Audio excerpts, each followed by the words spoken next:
और इस वक्त रूस और यूक्रेन युद्ध में रूस के खेमे से जो बड़ी खबर आ रही है वो आपको बता दें। बड़ी खबर यह है कि पिछले 6 महीनों में पहली बार मॉस्को को महायुद्ध में जीत का पहला स्वाद चखने को मिला है। डॉनबास की जंग में रूस समर्थित वैगनर ग्रुप ने दावा ये किया है कि उन्होंने बखमूत पर कब्जा कर लिया है और यूक्रेन के सैनिक बखमूत में फंसे हुए हैं, जिन्हें निकालने के लिए ज़ेलेंस्की परेशान है। हालांकि बखमूत शहर से आई तस्वीरें बयां कर रही हैं कि कैसे युद्ध ने एक शहर को बर्बाद कर दिया और लोगों के हिस्से में जिंदा रहने की चुनौती ही बाकी छोड़ी है।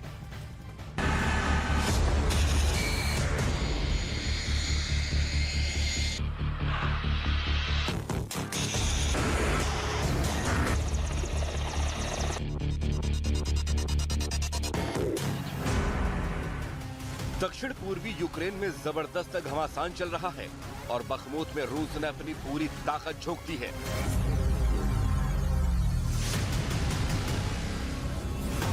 हालांकि रूस अगर भाड़े के लड़ाकों से बखमूत को जीतने की कोशिश में है तो यूक्रेन की सेना को बखमूत में वैगनर ग्रुप ने चारों ओर से घेर लिया है।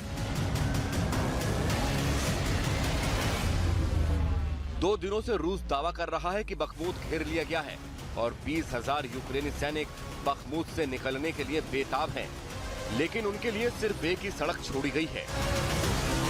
The city was practically surrounded, with only one route out left open for Ukraine's troops.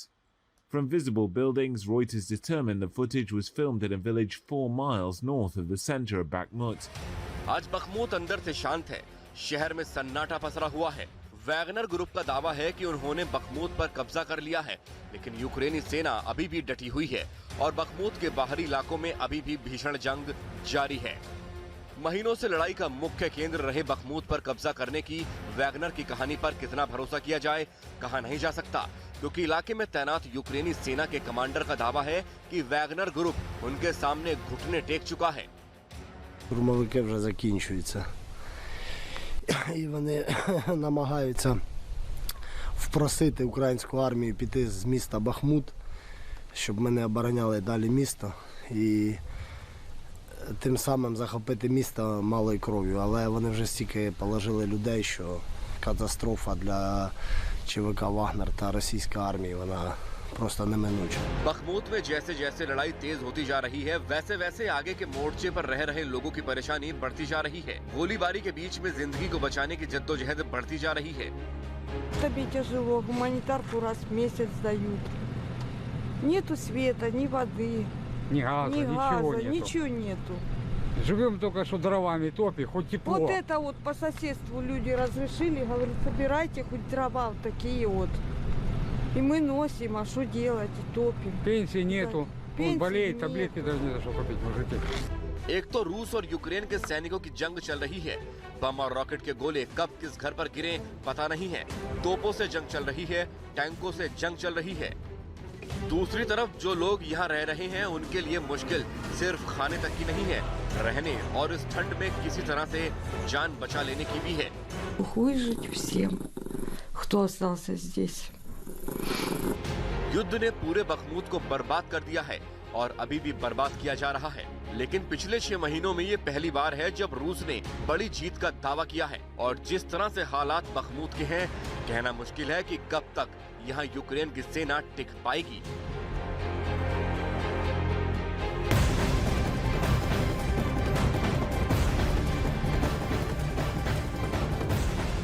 रूस यूक्रेन जंग शुरू होने के बाद से पुतिन को अब तक की सबसे बड़ी चुनौती का सामना करना पड़ रहा है। जी हाँ, डोनेत्स्क में यूक्रेन के सैनिक पुतिन की पलटन पर कहर बनकर टूट रहे हैं और नतीजा ये हुआ कि यहाँ 24 घंटे में पुतिन के 300 से ज्यादा सैनिक मारे गए और 100 से ज्यादा सैन्य वाहन नष्ट कर दिए गए, जो कि किसी भी कीमत पर जंग जीतने की ख्वाहिश रखने वाले पुतिन के लिए किसी बड़ी चुनौती से कम नहीं है।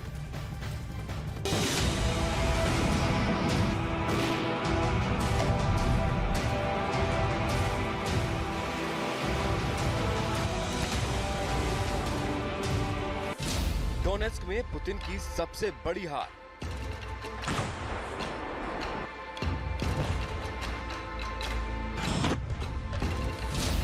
पुतिन की पलटन पर कहर बनकर टूटे यूक्रेन के सैनिक।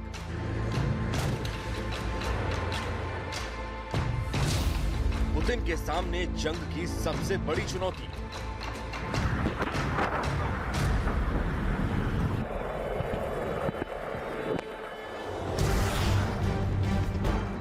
यूक्रेन में रूस और यूक्रेन के सैनिकों के बीच आमने सामने की जंग चल रही है।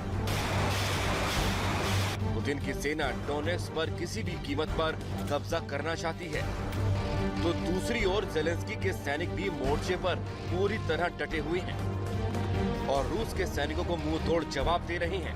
पुतिन के सैनिकों के पास हथियारों की कमी नहीं है, तो दूसरी ओर यूक्रेन के सैनिकों का हौसला उन पर भारी पड़ता दिख रहा है।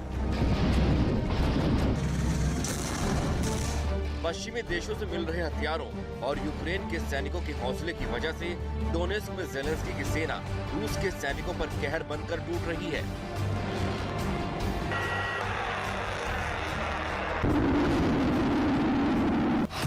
और नतीजा ये हुआ कि इस इलाके में महज 24 घंटे में रूस के 300 से ज्यादा सैनिक मारे गए और सैकड़ों सैन्य वाहन नष्ट कर दिए गए।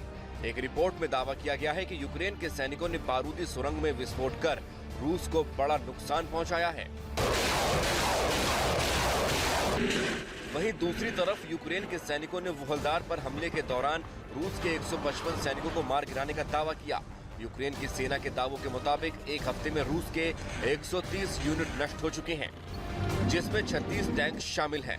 यानी साफ है कि वोहलदार के पास रूस की पूरी पलटन ही नष्ट हो चुकी है। इस इलाके से या तो रूस के सैनिक भाग चुके हैं या फिर कई इलाकों में यूक्रेन ने फिर से कब्जा कर लिया है। पूर्वी यूक्रेन में जिस तरह से आमने सामने की जंग चल रही है, उससे तो ये साफ है कि आने वाले दिनों में जंग और भी घातक हो सकती है। अभी तक पुतिन की पलटन पर यूक्रेन की सेना भारी पड़ रही है, लेकिन रूस भी पलटवार करने के लिए तैयार बैठा है। उसे भी सिर्फ एक मौके की तलाश है। रूस की इस हार के लिए, जंग जीतने के लिए पुराने नक्शों का इस्तेमाल भी बताया जा रहा है। वहीं माना जा रहा है कि ये हार रूस के सैनिकों का मनोबल भी तोड़ सकती है। फिलहाल रूस और यूक्रेन के सैनिक पूर्वी यूक्रेन के मोर्चे पर डटे हुए हैं। पुतिन किसी भी कीमत पर पूर्वी यूक्रेन पर कब्जा करना चाहते हैं, तो यूक्रेन के सैनिक भी रूस की सेना को पीछे धकेलने के लिए जी जान से डटे हुए हैं।